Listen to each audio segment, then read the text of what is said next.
Bonjour à tous, ravi de vous retrouver pour ce 3e épisode d'Écoute ça consacré aux classiques. L'histoire de la musique du XXe siècle a été profondément marquée par l'avènement de la musique atonale. Après la Deuxième Guerre mondiale, dans les années 40-50, toute la production musicale se réclame plus ou moins directement de celle-ci. Dodécaphonique, sérielle, atonale libre ou carrément aléatoire, la majeure partie de la musique savante refuse les règles harmoniques. Malgré l'intérêt porté par la critique, les salles de concert consacrées à ces musiques ont souvent du mal à se remplir et les enregistrements se vendent mal. Le grand public boude la musique de son temps, la jugeant élitiste. Au milieu des années 60 aux États-Unis, le souci de renouer avec le public est prégnant. Des compositeurs comme Terry Riley, John Adams ou encore Philip Glass produisent des œuvres plus faciles d'accès, basées sur la répétition. Les détracteurs de ce qu'on appellera plus tard la musique minimaliste ou encore musique postmoderne jugent ces productions indigentes, superficielles et la qualifient de musique de consommation. Cependant, en Europe, de grands compositeurs vont s'intéresser à celle-ci et parmi eux, un compositeur estonien, un certain Arvo Pärt.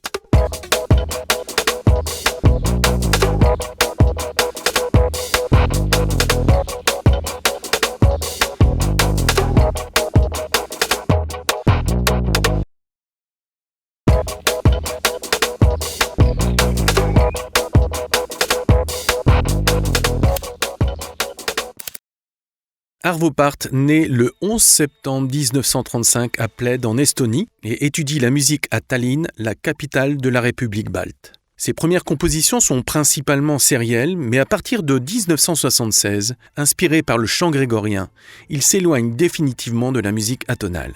Il compose notamment Tabula Rasa, qui, comme son nom l'indique, marque le début d'une nouvelle ère musicale pour lui. Cette renaissance artistique marque un retour à une musique simple, essentielle, très éloignée de la complexité sérielle. Le style est épuré, les silences sont très présents, la forme orchestrale réduite.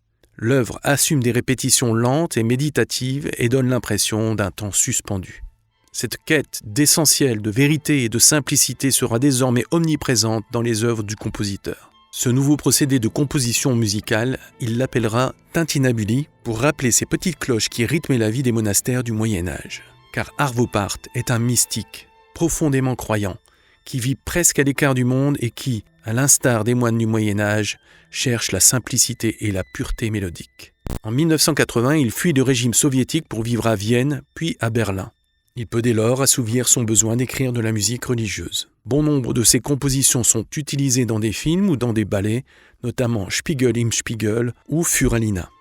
Il est un compositeur adulé par la chanteuse Björk et il est cité en référence par de nombreuses stars. Il retourne en Estonie en 2010 où il vit désormais presque retiré du monde. En Occident, la musique sacrée a toujours eu deux fonctions. Célébrer Dieu, c'est la position du compositeur qui y consacre toute ou partie de son œuvre, ou faire célébrer Dieu, c'est-à-dire faire chanter ensemble la communauté religieuse. Depuis Guillaume de Machaut jusqu'à l'avènement de la musique romantique, presque tous les compositeurs ont produit des œuvres religieuses, des requiems, des messes, des passions. Peu de compositeurs manqueront d'exprimer leur foi par leur musique. Et même si les fidèles ne pouvaient pas chanter ces œuvres parce que trop difficiles, ils en reconnaissaient les mélodies et les paroles. Mais l'arrivée de la musique atonale et ses structures complexes va inexorablement éloigner la musique sacrée de sa deuxième fonction, faire chanter les fidèles. Arvo Pärt n'est pas le seul compositeur à s'être extirpé des injonctions sérielles pour revenir à une musique plus simple. D'autres compositeurs européens choisiront eux aussi de revenir à la musique tonale.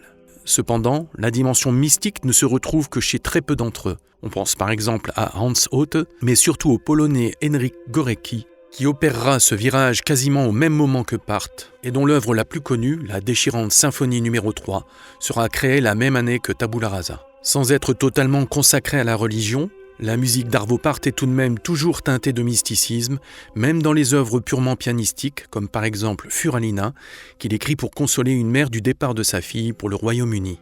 Par l'utilisation des silences, par la simplicité rythmique, par la pureté mélodique, la musique d'Arvo Pärt flirte toujours avec le sacré.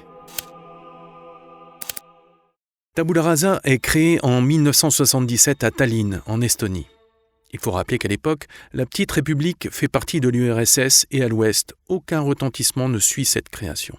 Il faudra attendre 7 ans pour que l'œuvre soit enregistrée et diffusée largement dans le monde. 2 violons, un piano préparé et un ensemble de cordes. L'œuvre est divisée en 2 parties, Ludus et Silentium. Et cela commence par 2 notes très distantes, jouées par les 2 violons. puis un long silence, très long, comme si, dès lors, le temps était suspendu. Puis une pulsation marquée par le petit orchestre sur laquelle les solistes vont dialoguer, dialogue régulièrement ponctué par le piano qui vient conclure des phrases mélodiques de plus en plus longues, de plus en plus riches, mais qui respectent toujours le même schéma. Un début de phrase en croche, puis un passage en triolet, puis un autre en double croche qui se termine sur des noirs. Les interventions du piano préparées sont simples, juste quelques notes successives qui referment le cycle. La fin de ce premier mouvement est plus agitée, plus tendue, mais toujours contenue, sans excès de virtuosité.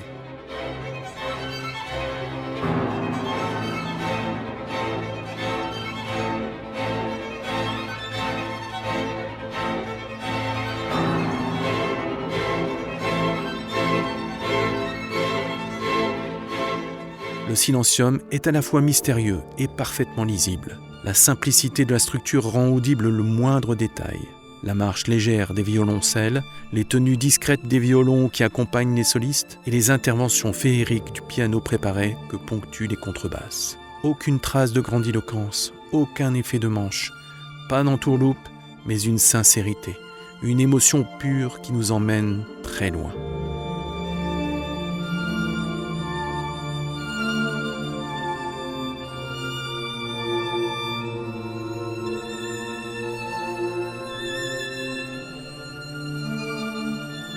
Et si cela paraît simple, ce n'est qu'une illusion. Car pour parvenir à un tel niveau de modestie, il faut servir la musique avec la plus grande justesse, la plus grande retenue. La fin de Silencium est bouleversante. Les instruments se taisent peu à peu pour arriver à un quatuor, puis un trio, pour finir sur quelques notes de contrebasse et sur un silence. Spiegel im Spiegel, miroir dans le miroir. Œuvre d'une simplicité extrême, est un autre exemple de composition dont on pourrait croire qu'elle est facile à exécuter. Un violon joue une mélodie très lente en miroir, c'est-à-dire qu'il revient toujours à la même note. Une mélodie qui évolue lentement, et un accompagnement au piano en arpège de 3 notes agrémenté ça et là d'une note grave ou d'une note aiguë. Le tout est envoûtant, nostalgique, méditatif, apaisant, intemporel, comme on veut. Il suffit de se laisser porter.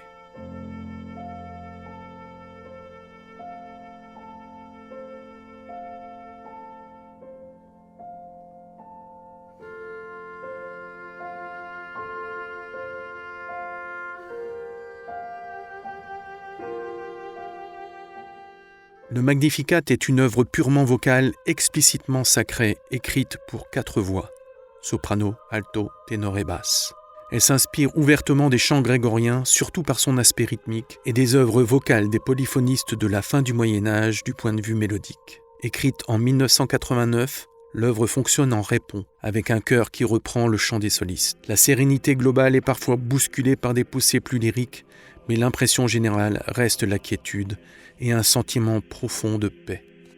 Les voix parfois en harmonie, parfois en légère dissonance, n'entrent jamais dans un registre difficile d'accès, comme si la volonté du compositeur était de rendre le chant accessible à tout un chacun.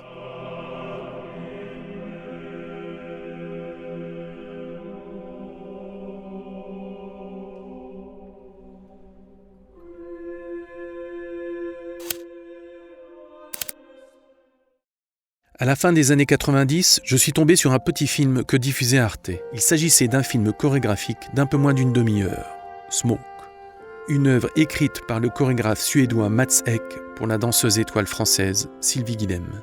La chorégraphie comportait un solo masculin dansé par Niklas Ek, frère du chorégraphe, un duo avec Sylvie Guillem et un solo féminin de cette dernière. L'ensemble était incroyablement poétique, drôle et touchant. Les 2 danseurs étaient fabuleux et ils dansaient sur des musiques d'Arvo Pärt.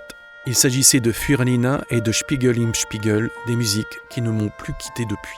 Smoke est d'ailleurs toujours visible sur la plateforme YouTube, mais choisissez la bonne version car certaines vidéos ont un très mauvais son. Je vous retrouve dans quelques semaines pour vous parler de l'œuvre d'un compositeur russe qui a fait couler beaucoup d'encre en 1913. Salut!